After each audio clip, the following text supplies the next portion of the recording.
Hey, welcome to our third installment of Film Schooled. And today's topic is on hype.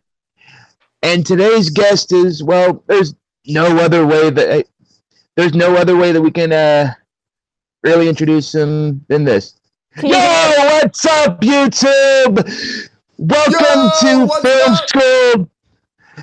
And today's guest is the RadDad. Woo! Hey, RadDad. What's up, guys? Hey.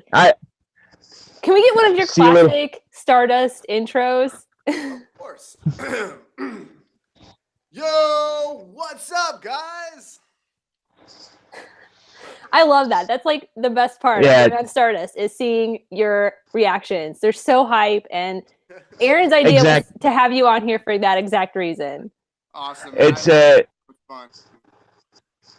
Yeah, it's your Stardust reactions are probably my favorite reactions because they're unlike anything else that I've seen on Stardust. And I appreciate that, man. It's just a lot of fun. You know, I went in there having no idea what I was going to do, and it just kind of turned into its own thing, you know.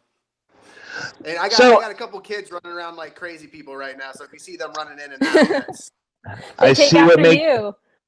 We see the dad part of RadDad. Hopefully, that's also the rad part of RadDad. Oh, of course. They're great. They're supposed to be watching a movie right now, but obviously they want to be in here.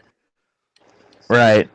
So, tell me, what gets you hyped up? What is the motivation for hyping anything up? What gets me hyped up? I am very easily hyped up, to be honest. It depends, you know, like when it comes to comic book movies, for example, that seems to be a popular thing. I grew up just the biggest comic book nerd, you know, at a young age. So for me, just seeing these characters that I've loved for so long coming to the big screen for the first time, that alone gets me hyped up. I'm a genre nerd. So here lately, just, you know, the horror movies like A Quiet Place and you know, Shape of Water, just these weird genre of getting more and more attention. Just things like that just get me so hyped up. You know, just you name it. It just the music can get me hyped. Just these weird creative new stories, these new takes. You know, I'm not someone that's totally opposed to remakes, for example. So when I first hear there might be a remake or a reboot of something, you know, my first instinct is to, you know, poopy on it like some people. I get hyped for it. I'm curious, like, what's going to be that new take? And just, you know, I like getting hyped for movies. It's fun. You know, that excitement, that anticipation for me is a lot of fun. I think that's what Aaron. I was gonna say I'm kind of on the like opposite end of that. Like I go in so skeptical about everything, even if it's something that I'm like super excited for. I try to like take every angle of it and be like, I want to be hyped for this. I want to be excited for this, but I'm also like kind of nervous if it's going to be good or not. Like the one exception for me for that was like Harry Potter or Lord of the Rings. I was like very excited for that because it was such a big part of my life. Mm-hmm. But it's like some of the like remakes, I don't know, off the top of my head, I can't think of one that I'm just like, I really don't think I'll like that. But other than that, I try to go in like very cautious. Yeah, a lot of my friends are like that. You know, in fact, a lot of people are like that. And sometimes that's kind of probably the safe bet. You know, you have less of a chance of getting disappointed, I think, when you go in like that. I can be like that with some things. I just try not to be. Try not to be. Because for me, just that anticipation itself, I have a good time with. But, you know, I talk to a lot of my movie friends, and most of them are on that opposite side where they're more cautiously optimistic. And we always kind of debate back and forth. And, you know, I look at them and I'm having way more fun looking forward to these movies than they are. And I just enjoy that buildup. But I'm also the one that kind of gets let down a little bit more than they do. So, you know, pros and cons. Right. I think that's the biggest part of what hype is going in. You're anticipating this really big, grandiose thing. Like I don't know, take Pacific Rim for example. Mm-hmm. You get built up. You see these robots and these monsters all over the place, and and it's this big grandiose trailer, and then you go see the movie, and it's, Yeah. or at least that's how I felt about That was it. one of the few movies that I was really, really hyped for because I hadn't seen the original, so I had like no basis for anything. And the trailer was just so fun and stupid and exciting to me that I was so excited for this movie. And I got to see it in 3D, which was even more cool. So I like really enjoyed that movie. I was like really excited about it. I haven't seen the new one yet. I want to really bad though, because I really enjoyed the first one. I thought it was a lot of fun. It's definitely a popcorn flick. I just, with those movies, my anticipation, I guess, varies depending on the film itself. If I know it's going to be more of like a cheesy popcorn flick, I kind of know what I'm getting into. Something like The Quiet Place, like I don't know what that movie is going to be. I don't know, Right. but I'm super hyped on it. So like I have no idea how I'm going to feel coming out of that one. But the biggest one for me, I think, was Batman or Justice League. Justice League, because again, being that comic book nerd, I was that supporter the whole time with the trailers and everything. There's no way they're gonna mess it up. There's no way. There's Batman, there's Superman, they're all together. They can't mess it up. Even if the film is just mediocre, it's still gonna be awesome. But out of all my friends, I was the one then who was coming out of the theater crying because it just couldn't live up to the hype. Right. Yeah, in hindsight, maybe I made. I remember that. I think that was one of the first movies that I actually did a Stardust reaction on, and I think I made a bigger deal out of that than it really was because I recently rewatched Justice League, and I was like, I complimented that movie because I overhyped it. I was like.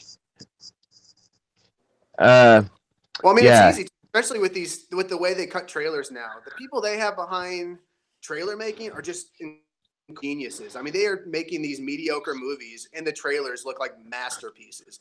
So it's really, really easy to get too excited, or maybe more excited than you should be for some of these giant popcorn flicks. Right. There's some movies that have like the simplest trailer, like. There was a movie that I haven't seen it yet, The Florida Project, the trailer for it. It was so simple, so clean, but I was really excited to see that, even though I haven't seen it yet. I bought it on DVD so I could watch it later just because I was really excited to see it. Mm-hmm. And it's like, I wish that they would do trailers more subtly, but that's not how the movie watching community does it anymore. They want the big, exciting trailers. Mm-hmm. No, I agree. I think that there's a happy medium there, but we kind of don't always hit that. It seems like sometimes they'll show maybe too little, and you're left wondering, like, what is this about? But then sometimes they show too much, like the new Sicario trailer, for example. The first time I watched like the newest trailer for Sicario, the second Sicario, I was so hyped. I thought it looked awesome. But then kind of going back and thinking about it, they showed that entire movie. There's got to be that happy medium, and sometimes those trailers just aren't always hitting it. Yeah, I noticed with the newest Deadpool trailer that, like, I think Austin Berg pointed this out in his reaction. Like, he really enjoyed the trailer, but he was like talking about how it was showing more of the story. And I'm like, and in my reaction, I was like, I don't like that they showed a lot. I want to be surprised when I go into this movie seeing like, this is what Deadpool 2 is going to be versus like seeing everything in the trailer, because I went into the first Deadpool only watching like one trailer and I was just like, this is going to be really cool. I don't know anything that it's going to be about, mostly because I don't know the comic books, but I was still pretty in the dark about it. And I kind of want to go into this one the same way, but the trailer showed so much of it that I'm like, I feel like I know what's going to happen. Right. There can be that, again, it's that happy medium. There can be a clever way to kind of give an idea of like the tone of the film you're going into and just like a basic, the very basic idea of what the story is going to be. But more times than not, it's that they kind of go a little overboard with that. And what really gets me is when they show that third act. Like if I watch a trailer, then I see the movie and I realize I saw that third act in the trailer. Sometimes it can kind of take my excitement away from watching the film itself. I'll be in there thinking I've already seen this. I've already seen it in the trailer. Yeah. And that's where I have a giant issue with some of those. I sometimes minimalist is the best way to go when you're doing trailers. And yeah, you're right. I've heard friends more than once go, "That's the end of the movie." Like, why would you put that in the trailer? It's yeah, some and I don't know why they do that. You know, Yeah, I think it's just. I think sometimes it's a lack of confidence. You know, there's so much competition now. So much competition. You know, there's almost no like clear path for anybody anymore. So it's like they get so desperate to get people excited into that theater. They're showing all the best parts sometimes, and you can't do that. You have to have a little bit of faith, right? you know, in the story itself and what you're trying to do. But one of my coworkers was cutting a trailer for one of the movies that we had at work, and he was like talking about how the filmmaker wanted them to hit on very specific points, and it was just like every single point of the movie where anything happens, like anything good happens, is what they want to show. So it's like, or it's like that makes everyone more excited. I'm just like, why? Like, yeah. but it wasn't that great of a movie to begin with, so there wasn't much to choose from. But yeah, I think you run the biggest risk. Like, I don't know, superhero movies, and again, this is coming from someone that's read the comics. It doesn't bother me so much when I see a little bit more in those because I kind of know where they're going. You know, good guy meets bad guy, fights bad guy, probably going to win at the end.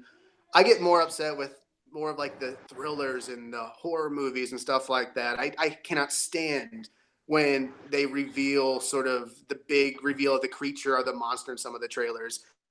Back to A Quiet Place because I'm just so excited for that movie. A Quiet Place, their trailers I think have been fantastic because I have no idea what's hunting these people. And yeah, like all you see of that monster is like the claw coming around the corner when she's in the bathtub. I'm like, I'm not even like a huge horror movie fan, and I'm like, I'm down for that movie. And speaking of like horror trailers, I don't know if you watched Happy Death Day back in October. I watched the trailer for that one time, and I called who the like person that was like making this happen before I even saw the movie. And I went into that. I'm like, it's still a fun movie to watch, but I was just like, I know who it's going to be. They showed them pretty much who it was by like one camera angle in the trailer.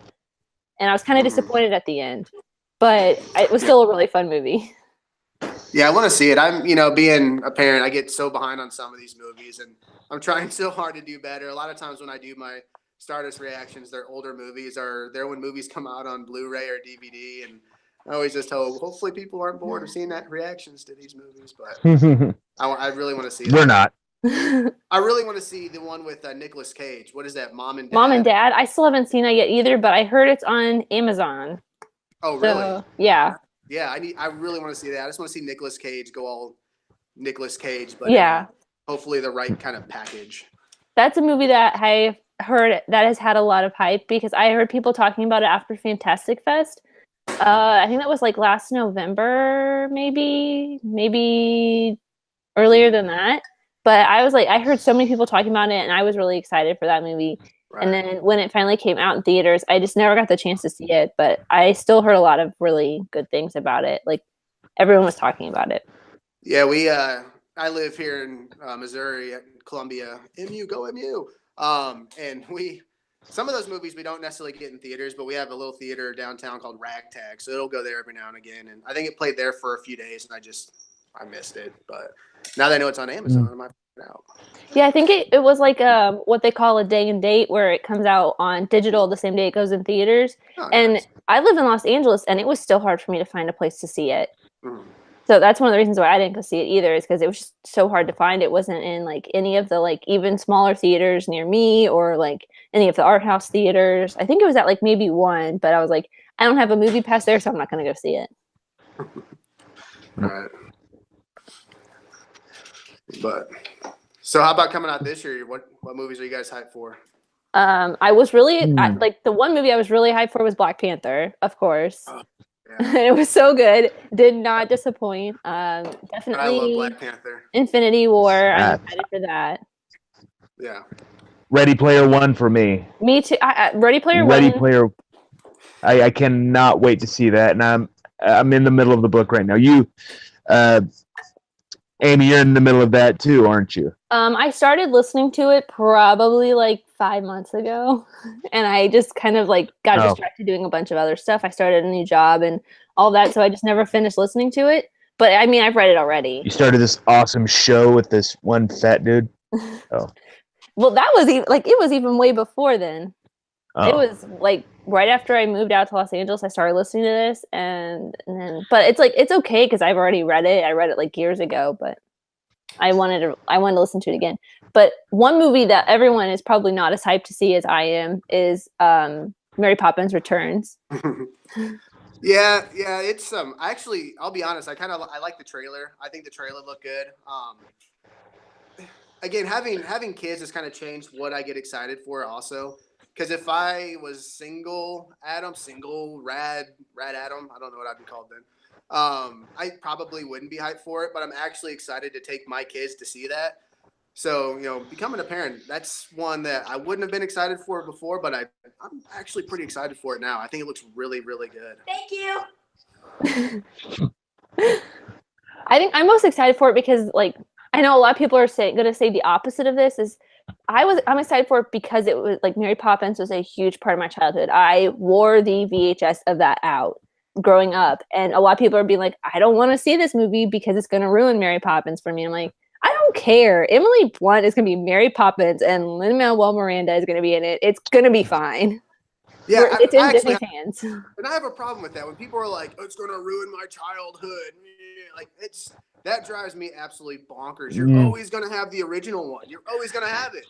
If a new one comes out, it's awesome. Now you have two. Yeah, you have two awesome versions of that story. If it comes out and it sucks, don't watch it again. You still have the original one. I get so fed up when people cry tears. It drives me bonkers. Like Jumanji. Exactly. Yeah, like Jumanji. Like I didn't enjoy the new one, but I didn't enjoy the new one. But I mean, I'm like, I still have the Robin Williams one to watch. I don't care. Like, yeah, this new one's just. Even Ghostbusters, that remake of Ghostbusters. I thought it was okay. I wasn't a giant fan, but. Cool, you got a whole new take on Ghostbusters. I want to see it. Like fighting ghosts. That's a cool story. It's a neat idea. Go with it. I just don't understand why people get so upset and so just emotionally hurt over this kind of stuff. And nothing's going to ruin Bill Murray as Peter Venkman for me personally. He's done it. It's there. It's there for you forever. Exactly. Not going anywhere. Exactly. Enjoy it forever. It's like, the brand new Three Stooges didn't ruin the original Three Stooges for me because they're there. It's already there. Absolutely right. Yeah. It drives me absolutely insane. I can't stand it. But I have people like that at work all the time. I can't believe they're doing a remake on that. That's so stupid. It's going to blah, blah, blah. It's like, oh, be quiet. And then a lot of times they'll end up liking it. And it's like, there you go. You liked it. You just wasted months crying tears and being upset and being worried for no reason. You could have been excited for it. So what are some other movies that you are particularly excited to see? Oh man, I'm really curious about Venom. I didn't really care for the trailer all too much, to be honest, but I'm super curious. I love Tom Hardy. Tom Hardy's one of my all-time favorites, so it could be him reading a paper. That could be the whole trailer, and I'm going to be excited for it. I think he did that, didn't he? Probably. I think he read like a kid's book or something. I watched it on YouTube, and I was enthralled the whole time. I'm like, just read to me, Tom Hardy. New Mutants. I'm curious about that one. I know they pushed that one back, I think, to 2019. Is that the horror one with Maisie Williams? Yeah. I think that one looks pretty cool. Reading the comic books, I like it.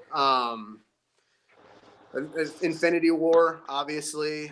I got a little list here that I wrote down. Annihilation. I still haven't seen Annihilation. I want to see that so bad. Personally loved Annihilation. Yeah. My buddies all got to see it. Again, it was at that small theater Ragtag, and I couldn't make it, and it killed me because Alex Garland's one of my new up-and-coming favorites. Ex Machina was one of my all-time favorite movies of that year. It's growing on my list. I watch that movie all the time. I love him as a director. So I really want to check that one out when I can. The new Sicario, Ready Player One. Oh, I Kill Giants. Have you seen the trailer? I have not seen the trailer for that. No. I've seen reactions of people I haven't talking about it, but I haven't gotten a chance to check it out. Watch it. It's so good. I cannot wait to see that one. It's like a fantasy. This young girl looks like she's fighting these giants. You don't know if it's in her head or not. She's wearing this cool little hat. It's based on a comic book. I won't say too much. Just check out the trailer. It looks really, really cool. I'm super hyped for that one. I think that's going to kind of be that sleeper hit. But this does look really cool. Like, I'm not watching the trailer, but I'm just looking at like stills from it. It looks so cool. Oh, it looks so good. I'm so excited. And you can tell that there's more to the story than just the spectacle. And I really like that. I like when there's a little bit of heart and a little bit more to it. How dare you? Sorry, my kids are crazy. Let's ask them. Let's get them in on this. What are some movies that they're excited for? Ollie, what movie are you excited for? Black Panther. You've already seen Black Panther. They love Black Panther. Who doesn't love Black Panther? Take him to see it again. What movie are you excited for? Infinity War? Wakanda. Oh, Ant-Man and the Wasp. I'm super pumped for that one. Ant-Man. I think that's going to be a lot of fun. Cool.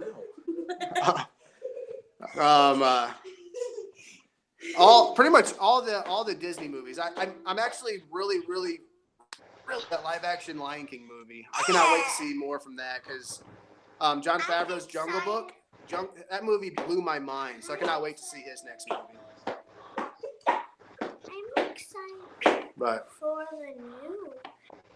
I'm excited for the new Ant-Man. Oh, Harlow's excited for the new Ant-Man. All right, get out of here. But Meg. I know Meg is going to be so bad. I know it's going to be stupid, but I'm really excited for Meg. You guys know what that one is? I've not heard of that one. Jason Statham's in it. Now, I'm not a big Jason Statham fan, to be honest, but it has to do with this megalodon. It's based on this book that's supposedly pretty decent. I honestly don't know much else about it other than there's a giant shark versus Jason Statham. I just pulled the poster up, and it looks like a Sharknado poster. Kind of, yeah. And I don't like Sharknado whatsoever, so I'm hoping it's going to be less that and more something else. But I don't know. Rainn Wilson is in this too. Who's that? Rainn Wilson from The Office is in this. Yeah. Oh wow. I don't know. I have a feeling that it might be that right kind of campy fun horror. But that's what I'm thinking. Is like it seems like it's going to be this really fun campy. I like Sharknado because of that. To be honest with you. Cool. You know, because it's something I could just laugh out loud too. Yeah, I don't know. I watched a little bit of it. I couldn't get through it. But, I mean, I like a good cheesy movie, a good cheesy horror movie, but it kind of bothers me. I think when they kind of try to make it that, if that makes sense. Like, I like it when it's not really necessarily on purpose. Kind of like the way Birdemic versus The Room. Kind of, yeah. Kind of like that. Oh yeah. So how do you do it, man? How do you stay so hyped up with your children around? Okay, I have a very boring desk job. So 8 hours a day, I sit at work for like a bookstore. We sell books to universities all over. I'm a publisher liaison for them, and so I spend a lot of time writing emails, looking at spreadsheets, talking on the phone. So when I get home, I have a whole lot of energy I just need to get out of me. And that's usually when I'll try to do my reactions and get that little burst of energy, try to get myself hyped up just to be able to play with these guys here. I mean, it's amazing because you got quite the workout on your hands. It's fun. And right. You know, because I wish I had that energy when I do my reactions. Oh, well, you know, Don't worry. By usually around 9 or 10 o'clock, I'm passed out on the floor or on the couch or something. So I usually have early nights because of that. Get it all out of me early.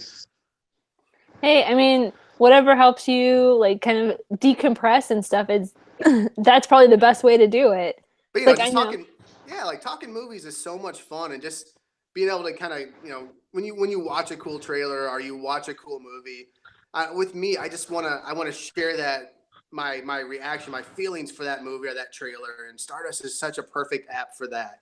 And so I just get so excited to be able to share that and see who might comment, who might feel how I feel, who might feel opposite as I do. I love it when I get comments from people that don't necessarily agree with me. I think that's a lot of fun. It's just so much fun. I just get hyped just doing it. Yeah, for sure. Yeah, and I had no idea. Like, when I had 10 people follow me, I was like, oh, 10 people. This is awesome. This is crazy. I just had no idea it would kind of turn into what it turned into, and it's a blast. Same for me. I went to an event the other day with like Stardust, and I like walked up to like one of the engineers, and he's like, "Hey, I love your reaction." I was like, "Whoa, this is awesome." Cool. Yeah, my big thing was when Edgar Wright liked one of my videos. My brain just melted. Oh my god, that would be everybody. Look who liked it. It blew my mind. It was awesome. I can't. Edgar Wright is on Stardust. No, he's not on Stardust. On Twitter. When I posted. Oh, okay. Twitter. Yeah, that is pretty cool. Awesome. He's on Stardust. I know they're trying to get him on Stardust. Tommy Wiseau's on Stardust. Maybe they'll get Edgar Wright next. Yeah, he did that weird video on Stardust. Oh yeah, I did. That was awesome. Yeah, that guy's crazy.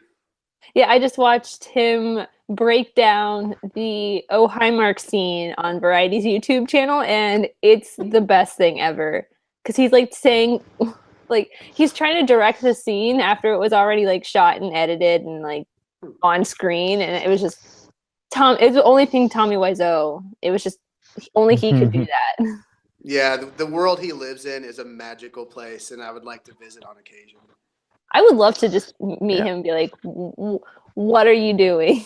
Like, what's up?" The only thing with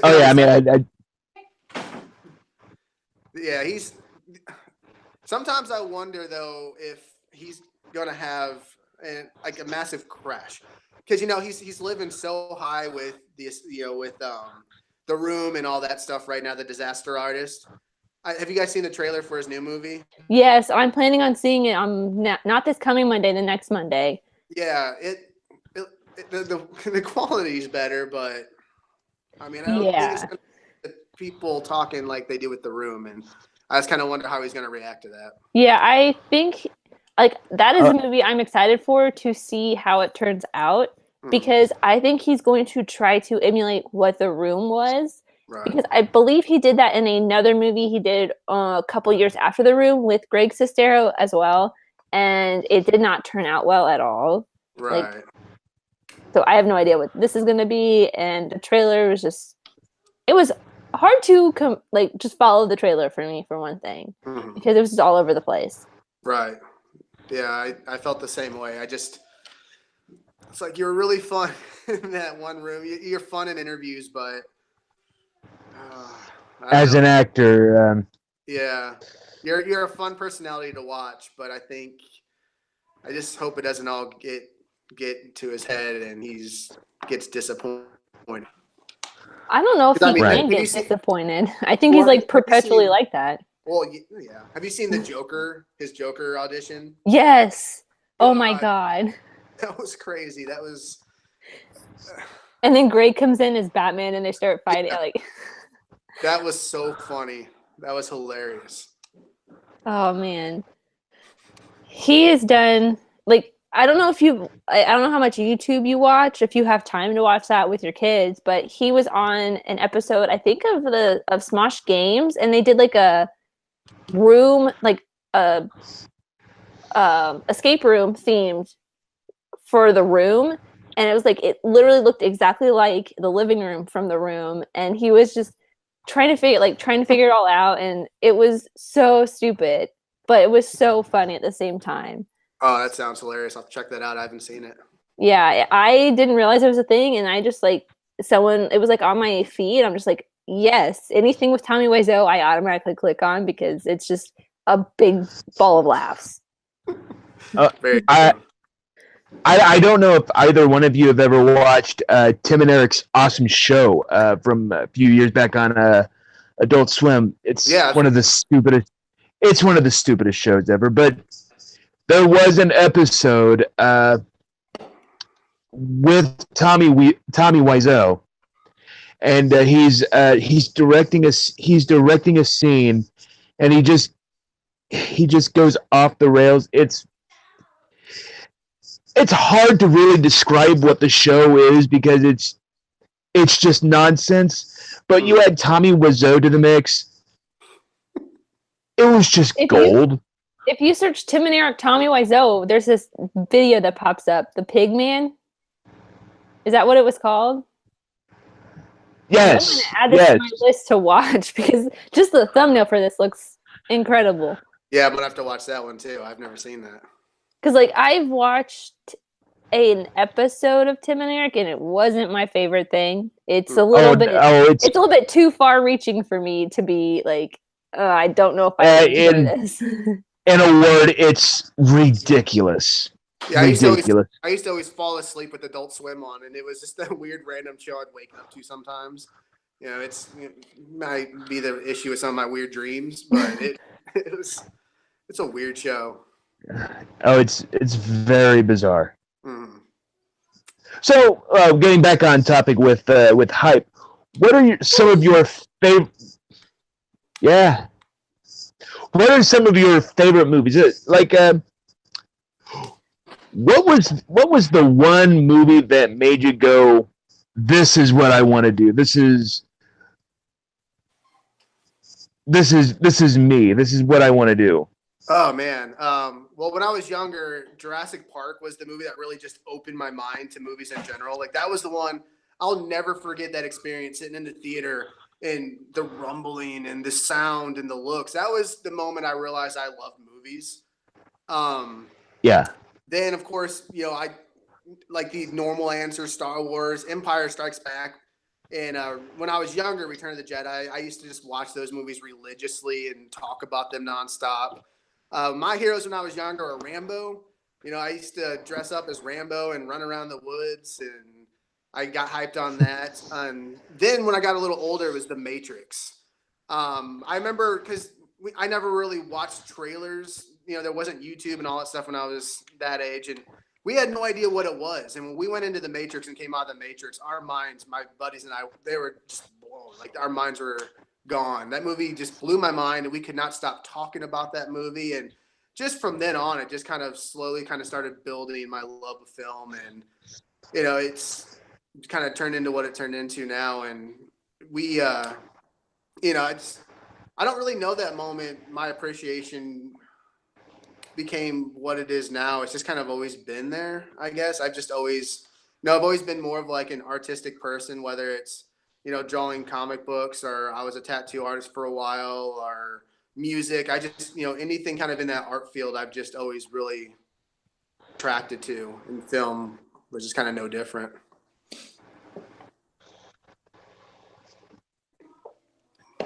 I mean, and I can understand that. It's like for me, it was Disney. A lot of Disney films got me like that. Yeah. Like the one that really got me was Lion King. Oh yeah.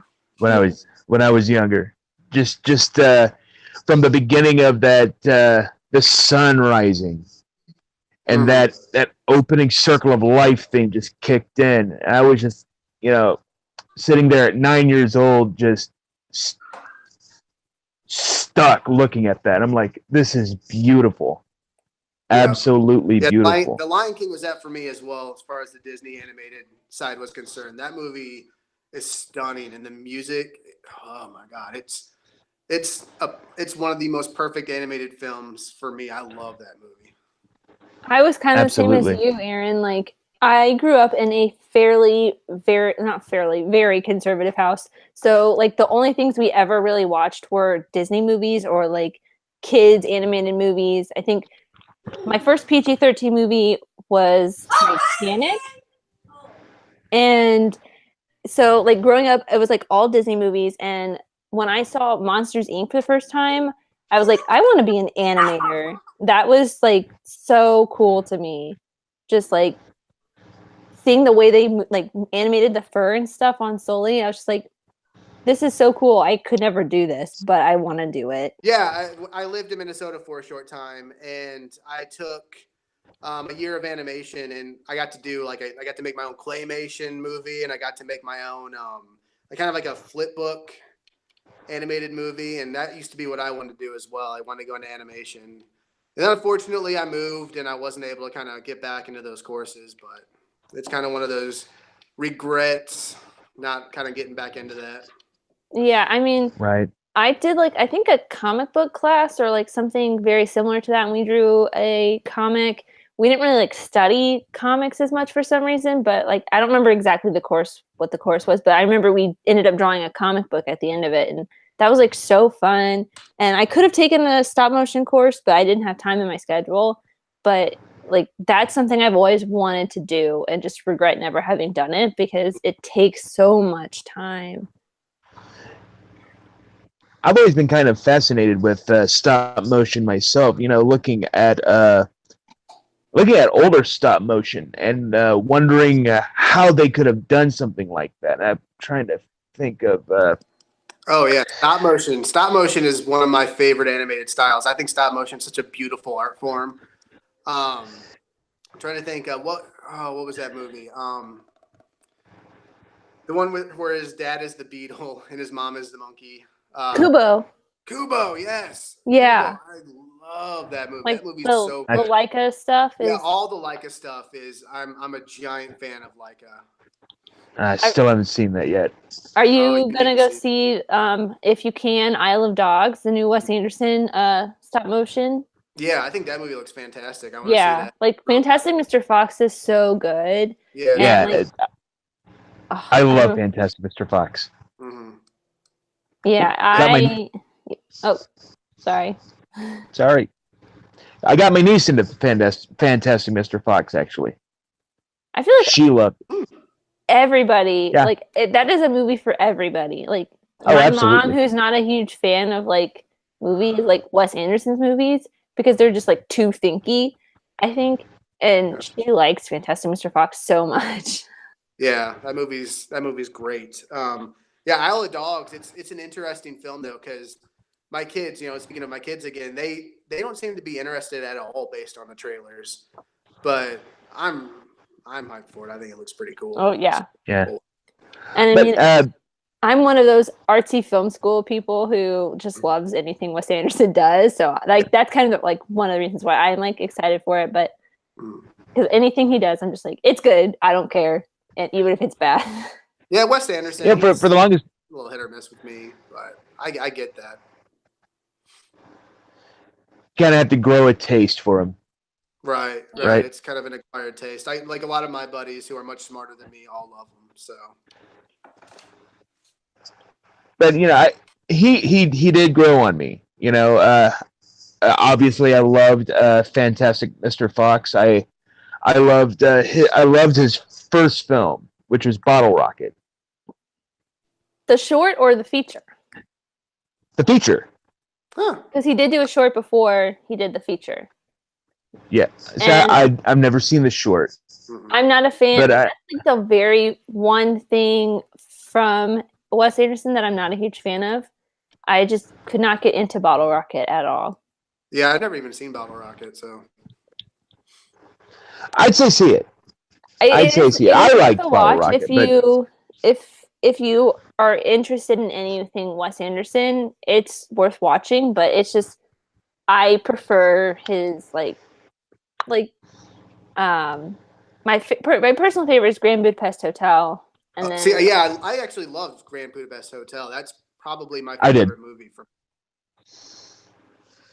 And Rushmore's really good, but that's also like one of those angsty teen movie kind of things that really resonated with me when I was watching it. Even though I watched it a couple months ago for the first time, it just really resonated with me because I was like in that mood. Right.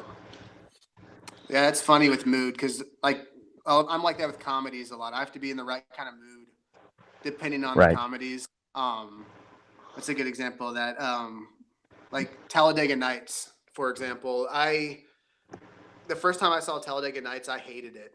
I hated that movie. I didn't like it at all. And I saw that movie again like a month or two ago, and I don't know, I was just in the right mood. That movie made me laugh so much.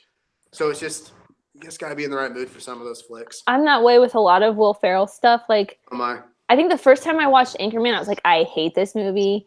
And I think that was the only time I watched it. One of my friends was like, you would love it. It is like your kind of comedy. I'm like, okay, I guess I'll watch it sometime. And like, I have it in like a box set of like movies from early 2000s. I'm like, I'll watch it sometime again. Mhm. But it's like I do have to be in that mood for like Will Ferrell's style of comedy. Yeah, I do too. And I was like that with Anchorman. The first time I watched it, I thought it was just so. My friends all loved it, and it's like a year after that I watched it again and I loved it. It's just his films are really. I got to be in the mood for them. If I'm not, I'm probably not gonna like it. Yeah, which Right. is like weird because I like any sketch he does on SNL. I'm just like he's really good in short bursts. Mhm. Like a 3-minute burst, I'm okay with him. But for like an hour and a half, I'm like, it's too much. Right, and I love him as like the side character, but when he's kind of the lead character, he's I got to be in the right mood. Yeah. Well, I mean, he doesn't always play that, you know, really silly guy. I mean, with that he's known for all the time. You know, he was great in Stranger Than Fiction, Right. which Emma Thompson was also very great in, Right. and played a great foil to Will Ferrell's character. Mm-hmm. You know, I'm a big fan when any of these comedians kind of more do like kind of pull back a little bit from the kind of goofier side of their comedy and kind of teeter more to the dramatic acting. I love it. I love it when they do that. Oh yeah, kind of like when Jim Carrey did the Truman Show. Oh yeah, I love the Truman Show. The Truman Show is probably my favorite Jim Carrey movie. Yeah, mine's still Man on the Moon. Man on the Moon's one of my all-time favorite movies. I feel like that would be my favorite because I like Andy Kaufman a lot, but I haven't seen it yet for some reason. Because the day I went to go see it, on Netflix, they had taken it off like the couple days before, and I was like really upset. I was like, "Why are you taking this movie off?" And then they just put the new documentary on Netflix, and they won't put the Man on the Moon back. I know. I saw the documentary, and then I wanted to watch Man on the Moon, and it was gone, and it really upset me. I don't think it's even on Amazon either. Like I tried looking for it on Amazon or Hulu, and it's nowhere. Right. Like you have to buy it on DVD. I know. It bummed me out because I really wanted to watch it after I saw the documentary. But I love that movie. Truman Show is probably my second favorite of his. I love Truman Show.